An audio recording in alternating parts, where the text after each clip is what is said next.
Hey guys, the following clip is about finding the multiplying factor for exponential graphs. Enjoy! When finding the multiplying factor for exponential graphs, we need to draw up a table to identify what it is. So, this is an example we're going to use. This graph does not only give me coordinates that I need to find the multiplying factor for, but it has also been moved. So we're going to do a combination of things today. When given a coordinate the graph passes through, we need to draw up a table. So let's first read the example. What is the equation of the exponential graph? So I know I need to find the equation. Basic equation is always y equals a to the power of x. This equation, we need to find the a value and if it has moved on the x or the y axis.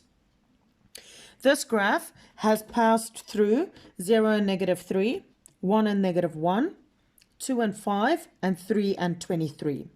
And it does not go below -4. What we need to do is we need to find, first of all, the a value and then where it has moved.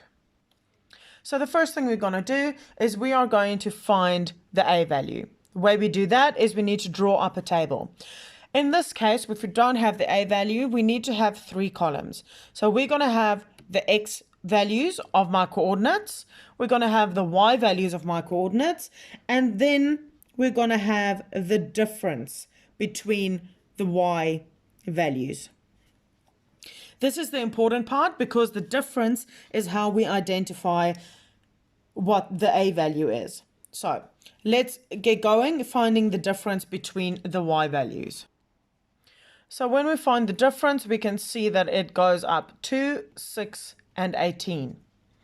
The way we identify what my a value or my multiplying factor is, we need to identify with what these differences are multiplied to get to the next one. So I know I need to multiply 2 by 3 to get 6. So I multiply by 3. And I also have to multiply 6 by 3 to get to 18. Therefore, I know my multiplying factor that I've identified here is 3. So I'm going to have y is equal to 3 to the power of x. Now that I found my multiplying factor, I need to identify where this graph has moved. The last part of this question is, and it does not move, it does not go below -4. So I know that this graph has moved on the y-axis. Because it says it does not go below -4, I know that the movement has to go to -4. Reason for me writing -4 is an exponential graph starts at 1.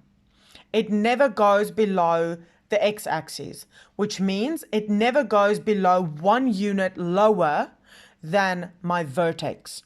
What that means is if this graph does not go below -4, my significant coordinate has to be at -3. For example, if I look at this axis set, I know that I start at 1, y being equal to 1. It does not go below -4. It cannot go below this line. And we know that when we draw an exponential graph that starts at 1, it doesn't go below 0, which means it doesn't go below 1 unit lower than the vertex.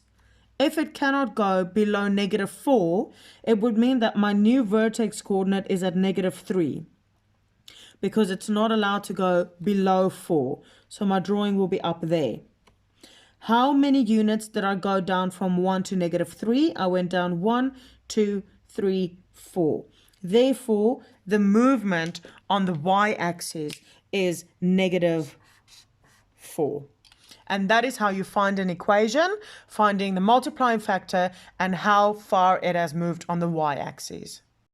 I hope this clip helped, guys. If it did, please like this video, subscribe to my channel, and share it with anyone it might possibly benefit. If you've got any questions, please drop it in the comment section below, and I'll get back to you as soon as I can. Also find the links to the features of exponential graphs over here and how to draw it. See you next time. Bye.